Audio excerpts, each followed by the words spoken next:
Selamat hari Minggu, Bapak, Ibu, Saudara, dan anak-anak. Sebelum memasuki ibadah keluarga Minggu 13 September 2020, mari kita mengambil saat hening untuk mempersiapkan hati dan pikiran kita di dalam memasuki ibadah. Saat hening kita mulai.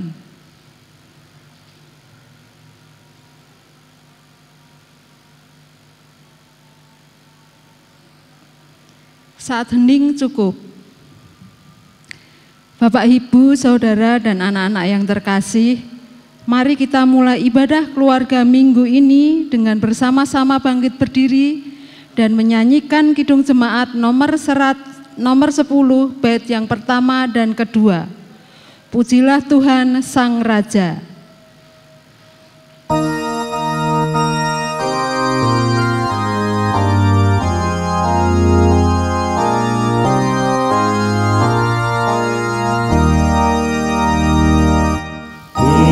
Pujilah Tuhan Sang Raja yang Maha Mulia, segenap hati dan jiwaku, pujilah Dia. Datang berkah, berilah musikku bergaul, angkatlah puji-pujian. Bait yang kedua. Pujilah Tuhan segala kuasa padanya, sayap kasih-Nya yang aman mendukung anaknya, tiada terperi yang kepadamu diberi. Tidakkah itu kau rasa?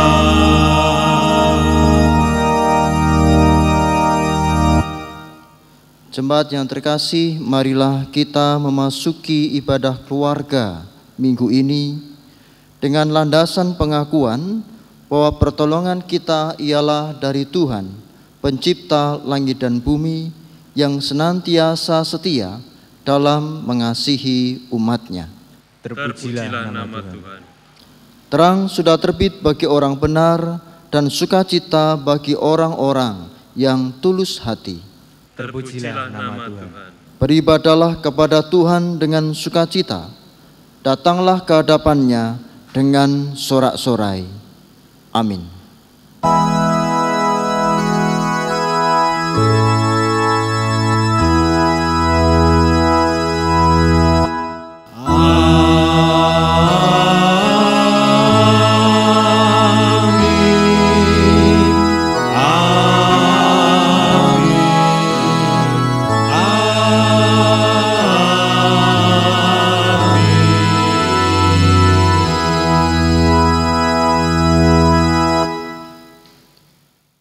Salam damai sejahtera bagi saudara. Allah Bapa dalam Tuhan Yesus Kristus berkenan menyertai saudara. Kini dan selamanya. Jemaat dipersilahkan duduk kembali. Anak-anakku, Bapak, Ibu, dan saudara yang terkasih, ibadah keluarga Minggu saat ini akan menggumuli tema menjadi komunitas yang mengampuni. Menjadi komunitas yang mengampuni. Mari bersama-sama memuji nama Tuhan dalam nyanyian Kidung Jemaat nomor 13, bait 1 dan bait yang kedua. Allah Bapa Tuhan.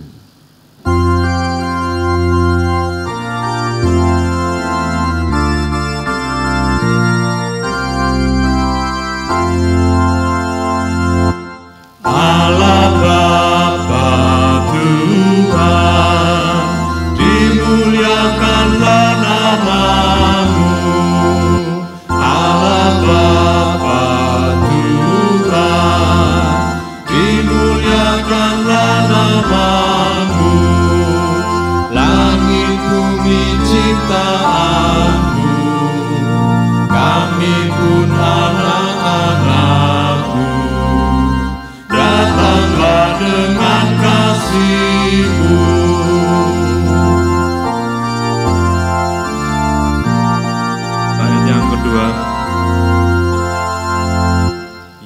Yesus Kristus Tuhan yang membawa keselamatan.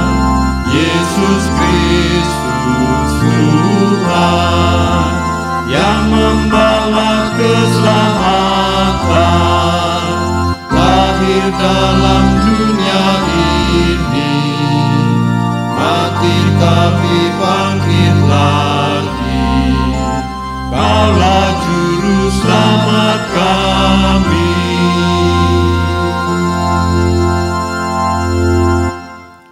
Jemaat yang terkasih, ingatlah kebesaran Tuhan dengan rendah hati.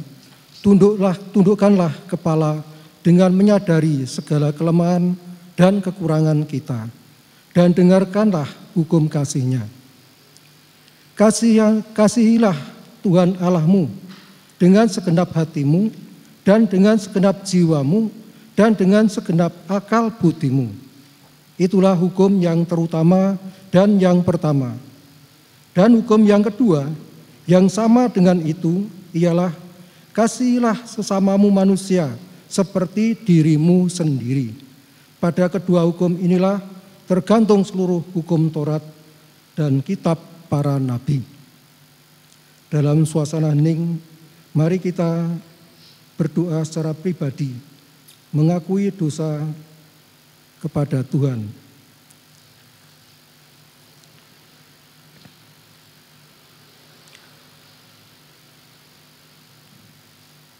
Berilah telinga kepada perkataanku, ya Tuhan, indahkanlah keluh kesahku, perhatikanlah teriakku minta tolong, ya Rajaku dan Allahku, sebab kepadamulah aku berdoa.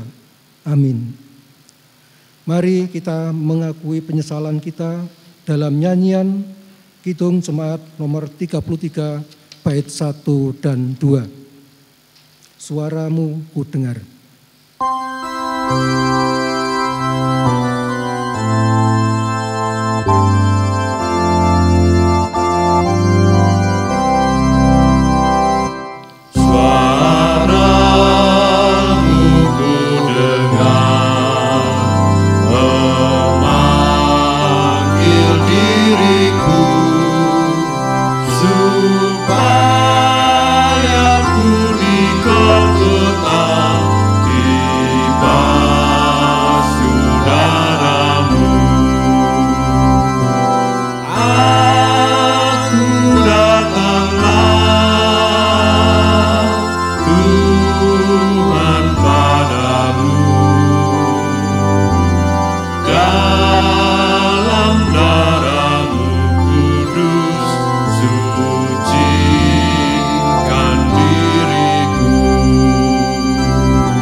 Terimalah berita anugerah dari Tuhan, jemaat diundang berdiri.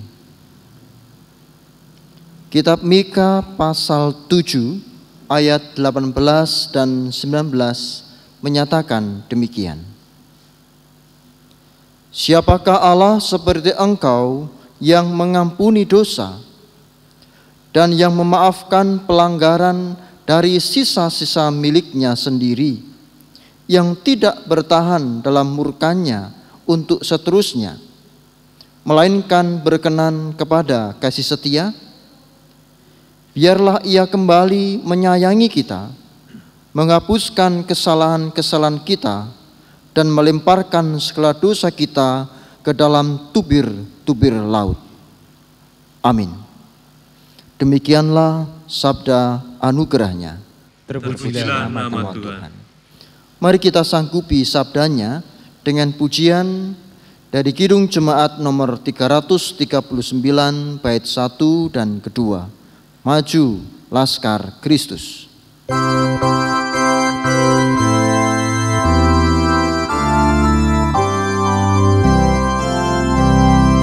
Maju Laskar Kristus, lawan kuasa gelap. Ikut salib Yesus, sungguh dan tetap. Rajamu sendiri jalan di depan. Majulah iringi panggil cemerlang. Majulah Laskar Kristus, lawan kuasa gelap. Ikut salib Yesus, sungguh dan tetap. Bait yang kedua. Saat dianjurkan panggil penebus, kuasa iblis mundur, dikalahkan terus. Goncanglah neraka karena mendengar sorak-sorayanmu nyaring menggelegar. Maju Laskar Kristus, lawan kuasa gelap. Ikut salib Yesus, sungguh dan tetap.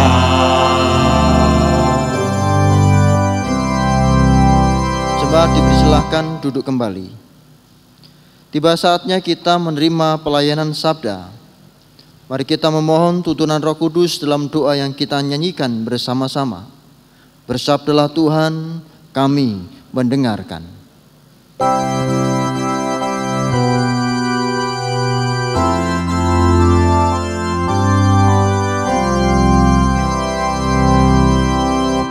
Bersabdalah Tuhan, kami mendengarkan. Bersabdalah Tuhan, kami mendengarkan.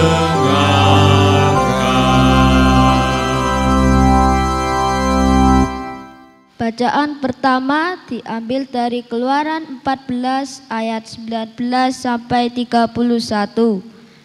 Keluaran 14 ayat 19 sampai 31 yang demikian. Kemudian bergeraklah malaikat Allah yang tadinya berjalan di depan tentara Israel, lalu berjalan di belakang mereka, dan tiang awan itu bergerak dari depan mereka, lalu berdiri di belakang mereka. Demikianlah tiang itu berdiri di antara tentara orang Mesir dan tentara orang Israel, dan oleh karena awan itu menimbulkan kegelapan, maka malam itu lewat, sehingga yang satu tidak dapat mendekati yang lain semalam-malaman itu. Lalu Musa mengulurkan tangannya ke atas laut, dan semalam-malaman itu Tuhan menguakkan air laut dengan perantaraan angin timur yang keras, membuat laut itu menjadi tanah kering, maka terbelahlah air itu. Demikianlah orang Israel berjalan dari tengah-tengah laut di tempat kering, sedang di kiri dan di kanan mereka air itu sebagai tembok bagi mereka. orang Mesir mengejar dan menyusul mereka segala kuda Fir'aun, keretanya dan orangnya yang berkuda sampai ke tengah-tengah laut. Dan pada waktu jaga pagi, Tuhan yang di dalam tiang api dan awan itu memandang kepada tentara orang Mesir. Lalu dikacaukannya tentara orang Mesir itu. Ia membuat roda keretanya berjalan miring dan maju dengan berat, sehingga orang Mesir berkata, "Marilah kita lari meninggalkan orang Israel, sebab Tuhanlah yang berperang untuk mereka melawan Mesir." Berfirmanlah Tuhan kepada Musa, "Ulurkanlah tanganmu ke atas laut, supaya air berbalik meliputi orang Mesir, meliputi kereta mereka dan orang mereka yang berkuda." Musa mengulurkan tangannya ke atas laut, maka menjelang pagi berbaliklah air laut ke tempatnya, sedang orang Mesir lari menuju air itu. Demikianlah Tuhan mencampakkan orang Mesir ke tengah-tengah laut. Berbaliklah segala air itu, lalu menutupi kereta dan orang berkuda dari seluruh pasukan Fir'aun yang telah menyusul orang Israel itu ke tengah laut.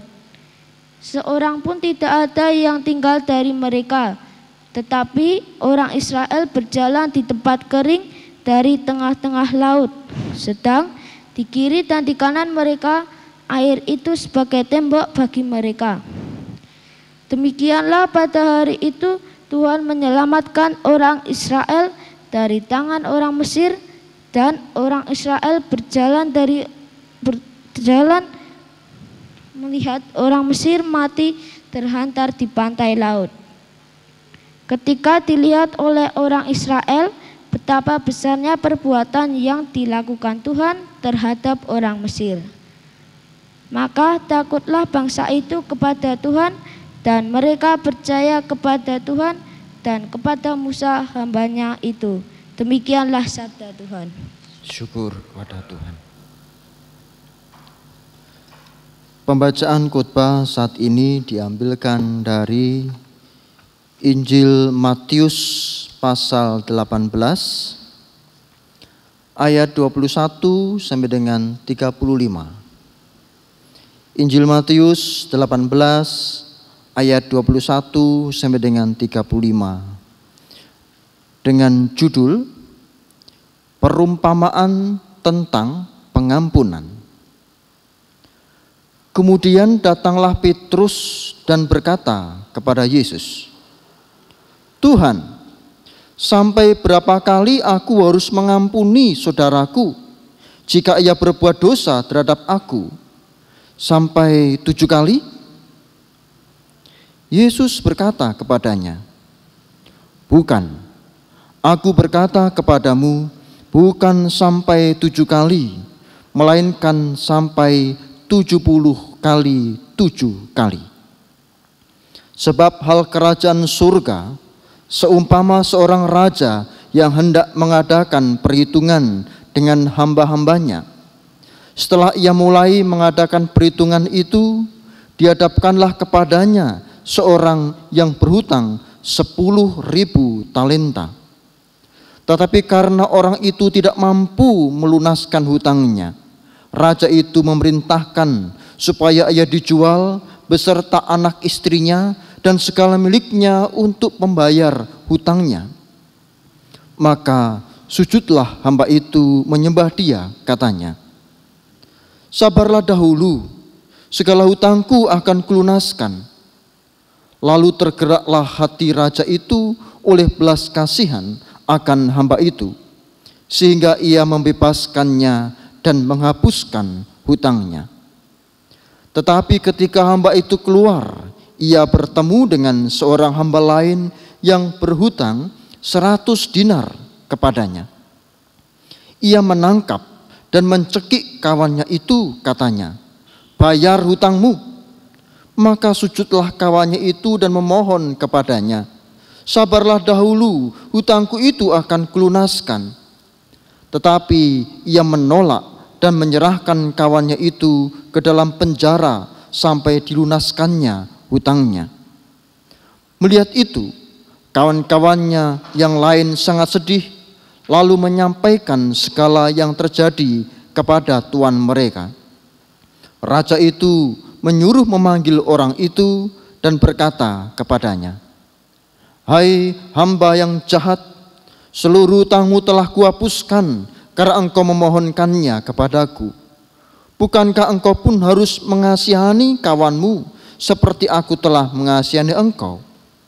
Maka marahlah tuannya itu dan menyerahkannya kepada algojo-algojo sampai ia melunaskan seluruh hutangnya.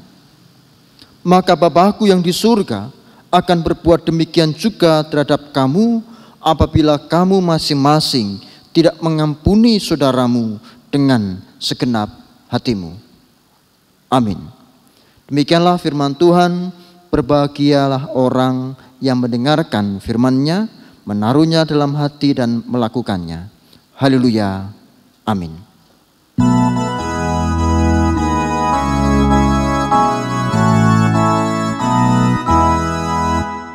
Haleluya, haleluya, haleluya, amin.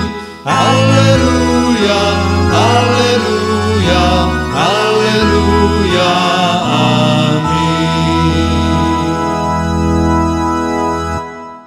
Bapak Ibu Saudara yang terkasih, selamat hari Minggu. Tema kita saat ini menjadi komunitas yang mengampuni. Menjadi komunitas yang mengampuni. Ada dua hal penting saudara untuk mengawali khotbah ini. Yang pertama, pengampunan adalah suatu kebutuhan. Saya tandaskan, pengampunan adalah suatu kebutuhan. Sejak kecil sampai dewasa, sejak anak-anak sampai menjadi orang tua, tidak ada orang yang tidak pernah salah. Artinya, dari kecil sampai dengan tua, orang pasti pernah melakukan kesalahan. Tidak ada orang yang benar-benar benar. Tidak ada orang yang benar-benar tidak salah. Maka, kalau begitu orang membutuhkan pengampunan agar kesalahannya itu dimaafkan, agar kesalahan dan dosanya itu diampuni. Ada banyak contoh tentang ini. Dimulai ketika kecil. Membantu mamahnya mengambilkan gelas, tapi ternyata karena ceroboh gelasnya jatuh, pecah. Apa yang terjadi? Salah. Anak ini meminta maaf kepada mamahnya. Ma minta maaf dan dimaafkan. Diampuni. Begitu seterusnya, tidak hanya sekali, 2 kali, 3 kali, mungkin puluhan kali melakukan kesalahan yang sama. Itu contoh yang sederhana. Kalau menilik kehidupan kita, bukankah kita juga membutuhkan sebuah pengampunan besar dari Tuhan? Saya hanya hendak membuktikan bahwa pengampunan menjadi kebutuhan kita bersama. Itu yang pertama. Yang kedua adalah orang yang tidak pernah merasakan pengampunan cenderung tidak mau atau tidak bisa mengampuni orang lain. Orang yang tidak pernah merasakan pengampunan cenderung tidak mau atau tidak bisa mengampuni orang lain. Bukannya tidak ada pengampunan, hanya saja dia tidak merasa bahwa dia diampuni. Bebal, tegar tengkuk. Cara berpikirnya sederhana saudara. Bagaimana kita bisa mengampuni orang lain kalau kita tidak pernah merasakan bagaimana diampuni? Bagaimana kita bisa membagikan roti kepada orang lain kalau kita tidak memiliki roti itu?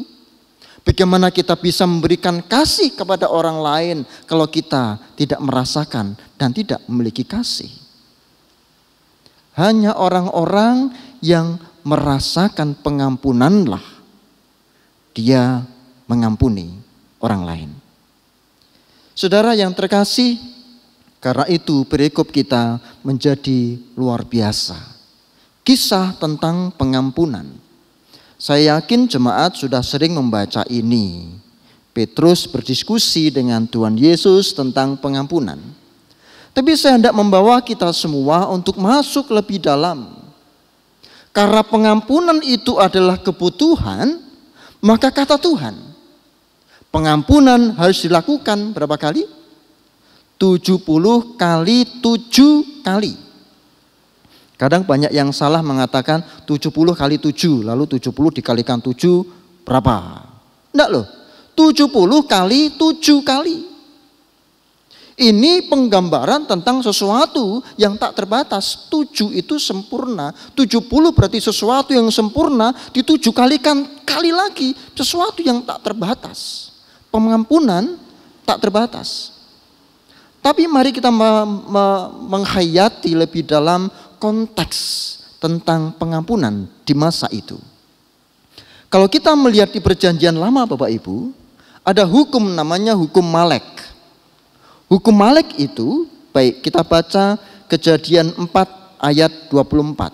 Kejadian 4 ayat 24 yang begini. Saya baca dari ayat 23 dan 24. Berkatalah Lamek kepada kedua istrinya itu, Ada dan Zila, dengarkanlah suaraku, hai istri-istri Lamek, pasanglah telingamu kepada perkataanku ini. Aku telah membunuh seorang laki-laki karena ia melukai aku, membunuh seorang muda karena ia memukul aku sampai bengkak. Sebab jika Kain harus dibalaskan 7 kali lipat, maka Lamek 77 kali lipat. Hukum Lamek, saudara, pembalasan 77 kali lipat. Jadi kalau dijiwit, balasnya bunuh. Dipukul, balasnya bunuh. Itu konteks Lamek saat itu. Perkembangan selanjutnya hukum berubah, hukum keseimbangan. Kita mengenal gigi ganti gigi, tangan ganti tangan. Kalau dijiwit sekali, balasnya ya dijiwit sekali. Itu hukum pada saat itu, pada konteks Petrus mengusulkan hal yang lebih baik ketimbang hukum pada saat itu. Apa usulan Petrus? Guru, kalau ada saudaraku yang menyakiti aku, berapa kali aku harus mengampuninya? 7 kali.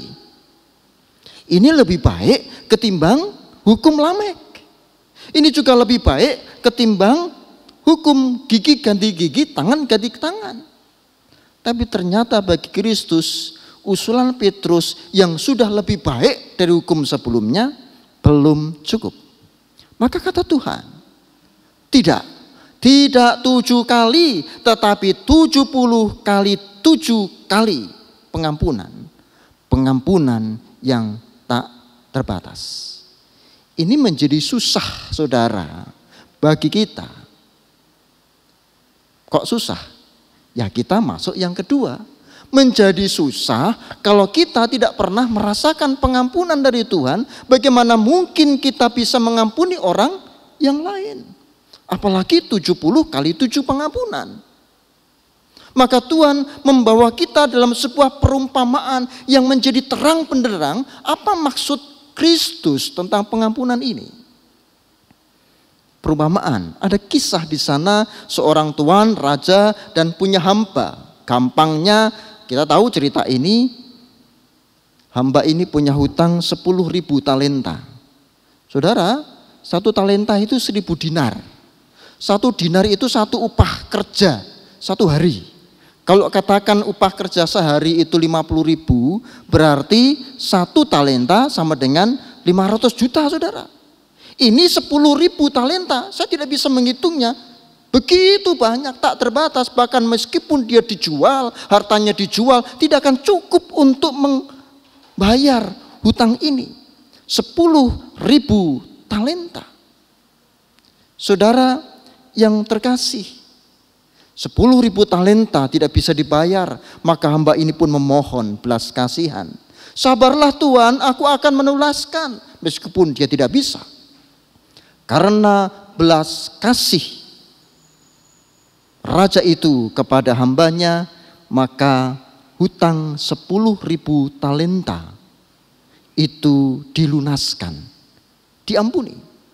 Tapi celakanya adalah ketika hamba ini keluar lalu kemudian bertemu dengan kawannya yang juga adalah seorang hamba yang lain, punya hutang tidak sampai 1 talenta, saudara, 100 dinar.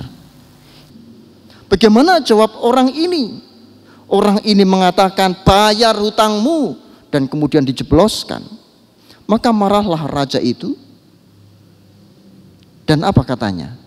Loh, kamu kan sudah kuampuni, sudah kulunaskan, 10.000 talenta dilunaskan, dan hartamu yang tidak seberapa itu, harta kawanmu, hutang kawanmu tidak seberapa itu, engkau jebloskan ke penjara. Maka marahlah tuannya, dan kemudian orang ini pun dipenjarakan. Saudara, simpelnya begini, bukankah kita diampuni oleh Tuhan? Hutang kita tak terbayar, saudara. 10.000 talenta itu sangat banyak. Hutang kita kepada Tuhan tak terbayar. Kalaupun kita punya rupiah, untuk apa? Membeli surga? Tidak mungkin. Rupiah ora payu.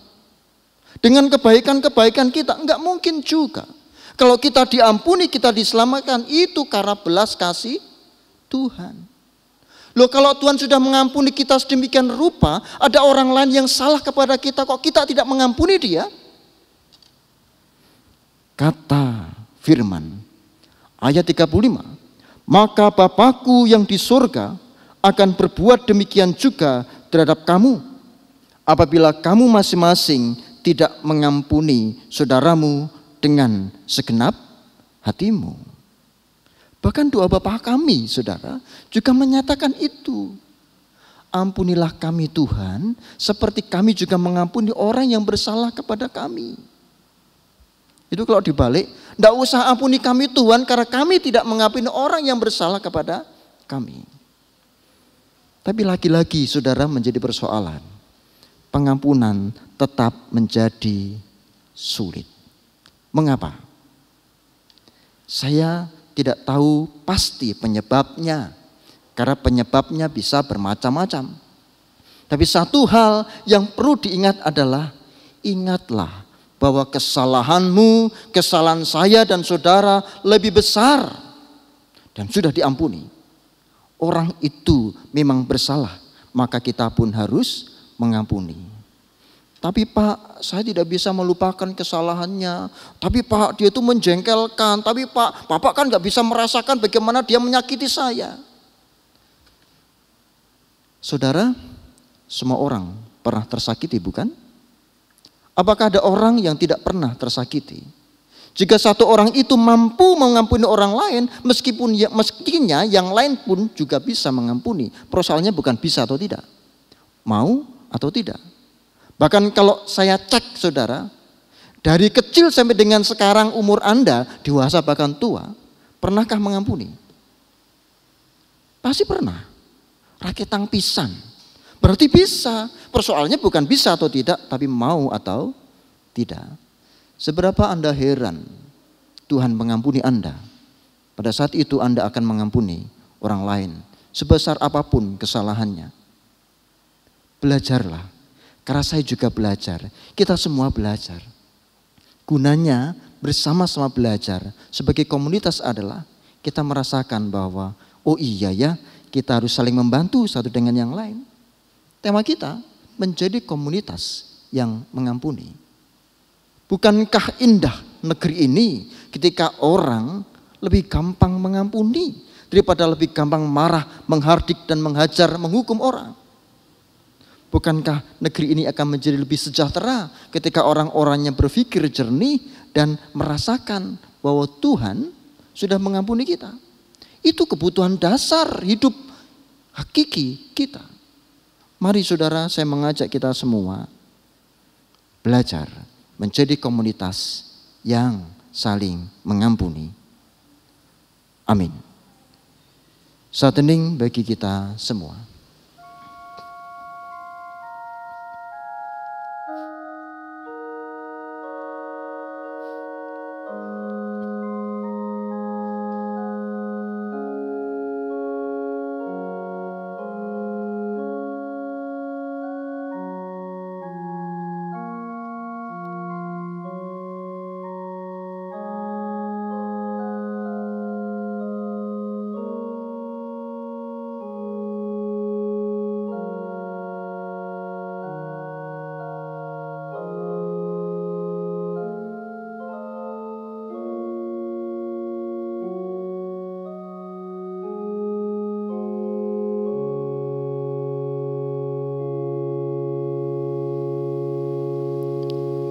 Tuhan yang kudus dan setia, kami bersyukur Tuhan telah mengampuni kami. Dan biarkanlah kami belajar untuk mengampuni orang lain, karena pengampunan adalah kebutuhan dan Tuhan telah memberikan pengampunan itu. Ajari kami agar kami tidak seperti seorang hamba yang memiliki hutang 10.000 talenta, namun tidak mengampuni saudaranya, hamba yang lain yang memiliki hutang hanya 100 dinar. Kiranya Tuhan, kami meneladan kisah-Mu ini, agar apa yang kami lakukan sesuai dengan kehendak-Mu. Terpuji nama-Mu Tuhan atas firman ini, dan biarkanlah Roh Kudus-Mu ada, senantiasa mendukung, menuntun, ada bersama dengan kami. Amin. Bapak, Ibu, saudara, dan anak-anak, marilah kita mempersembahkan yang terbaik kepada Tuhan sambil mengingat sabdanya yang diambil dari 1 Tawarik 29 ayat 14 yang demikian. Sebab siapakah aku ini dan siapakah bangsaku, sehingga kami mampu memberikan persembahan sukarela seperti ini. Sebab daripadamulah segala-galanya, dan dari tanganmulah sendirilah persembahan yang kami berikan kepadamu. Untuk mengiringi persembahan, mari kita mempersembahkan pujian dalam nyanyian Kidung Jemaat nomor 367, bait 1 dan 4. Padamu Tuhan dan Allahku.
Mari kita bersama berdoa untuk doa persembahan dan doa syafaat.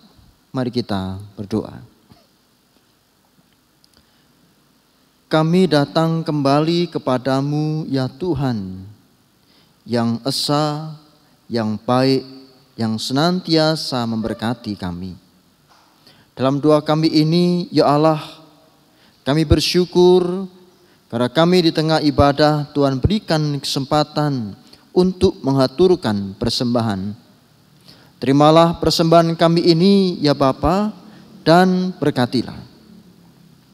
Kami juga berdoa secara khusus di masa pandemi COVID-19 pada saat ini. Kami merasakan banyak tekanan. Maka kami mohon ya Allah, tuntunan-Mu melalui datangnya Roh Kudus yang hadir dalam hidup kami. Meskipun kadang ketika kami membaca berita-berita melewat media sosial yang membuat kami gentar dan takut, namun kehadiran-Mu ya Allah membuat kami semakin kuat dan yakin bahwa Tuhan menolong kami. Berkati bangsa dan negara kami yang dipimpin oleh pemerintah. Kiranya pemerintah senantiasa bijak, dan Tuhan berkati terutama dalam penanganan COVID-19 saat ini. Kami yakin ya Allah, Tuhan tidak akan meninggalkan kami semua. Kiranya Tuhan juga hadir bersama-sama dengan masyarakat, kami semua bahkan setiap keluarga, khususnya kami yang datang dalam doa saat ini, di mana kami memiliki banyak pergumulan, banyak yang berubah, banyak yang harus kami tata ulang, dan kiranya penataan kami Tuhan sempurnakan, sehingga kami pun dimampukan untuk menjadi berkat bagi banyak orang. Ya Yesus, kami memiliki permohonan secara pribadi, kami memiliki permintaan dalam keluarga kami. Dengarkanlah doa kami secara pribadi ini.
Inilah seruan hati kami ya Tuhan, dengarkanlah doa-doa kami.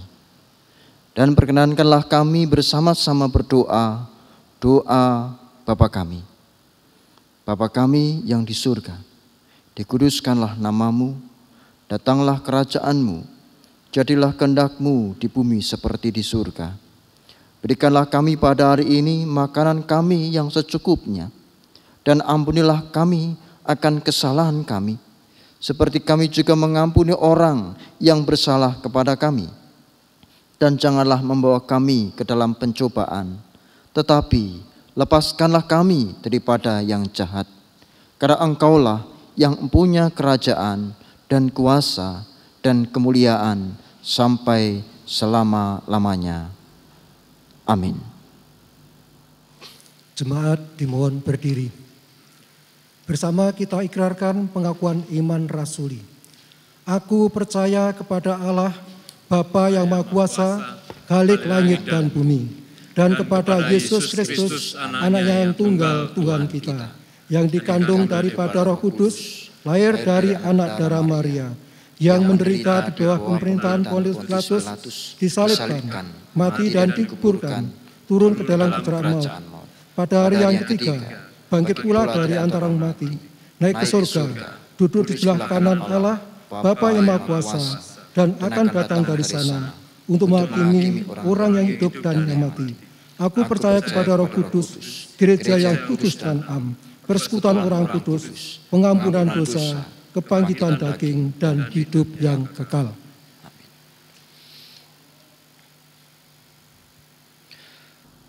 Bawalah demi Tuhan, karena kasih-Nya sungguh besar bagi hidup kita. Syukur kepada Allah. Jadilah pelayan-pelayan bagi Kristus, sebab kita telah dilayaninya dalam pengorbanan di kayu salib. Syukur kepada Allah. Tuntunannya kekal, kini dan selamanya. Amin. Terimalah berkat Tuhan.